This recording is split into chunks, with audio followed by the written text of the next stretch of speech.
Dear shareholders, ladies and gentlemen, warm welcome and thank you very much for joining Airbus's 2021 annual general meeting.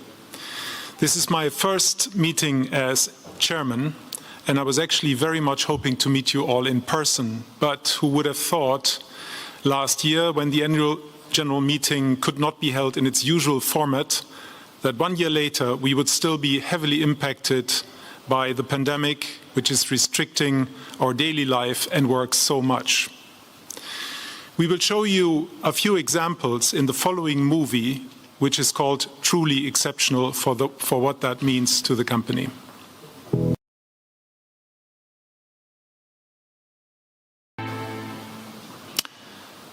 Due to the existing travel restrictions, we had again to choose a setup which allows a limited physical participation at this AGM from the meeting room in the Okura Hotel in Amsterdam, while other shareholders are viewing this AGM by video. The management and I will conduct this AGM remotely from Airbus operational headquarters, while two attorneys from the Dutch law firm Nota Dutil are representing Airbus in the meeting room. First of all, let me introduce the management team members who are presently seated here by my side. Guillaume Faury, you know him all, is the Chief Executive Officer, and he will give an update on Airbus business after this intro and after my speech. Dominik Asam, Chief Financial Officer, he will be ready together with us to answer your questions. And John Harrison, General Counsel, who will act as the Secretary of this meeting. And I hereby officially open this meeting and leave the floor to John, who will start with the legal formalities. John, the floor is yours. Thank you, René. Mr. Chairman, shareholders, ladies and gentlemen, I'd like to first draw your attention to some practical matters. In accordance with the company's Articles of Association, this meeting will be held in English. However, for your convenience, a simultaneous translation into English, Channel 1, French, Channel 2, German, Channel 3, Spanish, Channel 4, and Dutch, Channel 5 is available on your translation device. The use of mobile phones and recording devices are prohibited and must be switched off from now on, please.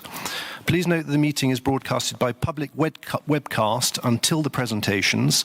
Shareholders that requested to follow the meeting and are not in the room will have access to the entire meeting broadcast.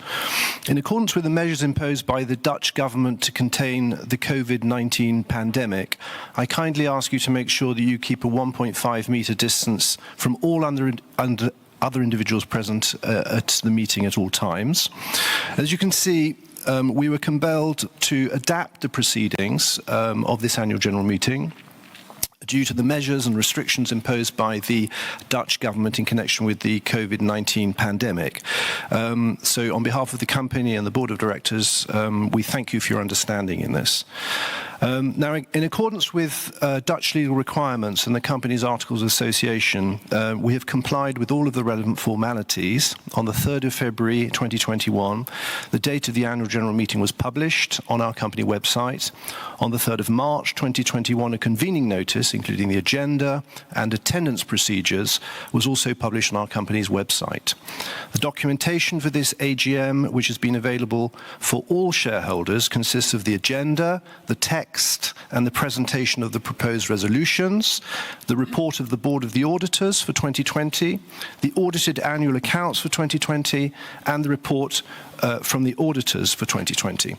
This documentation has been available since the 3rd of March. Since 3rd of March 21 at the company's registered office in the Netherlands. In addition, it is also available on the Airbus website. The Board of Directors approved the agenda of today's meeting, and no request has been made by one or more shareholders representing at least 3% of the issued share capital to add to any item on the agenda. The total number of issued shares of the company amounts to 784,149,270 shares, and the number of voting rights currently present or represented amounts to 70.05%. Therefore, this annual meeting was legally convened and can validly decide on all the matters of the agenda. Now, the meeting will proceed as follows. First, the chairman will deliver a general introductory statement. Then the CEO will give an overview of major events in the annual accounts for 2020. Then there will be a presentation on their audit by Ernst & Young, EY, as statutory auditors for the financial year 2020. This will be followed by one combined question and answer session covering all the items in the agenda.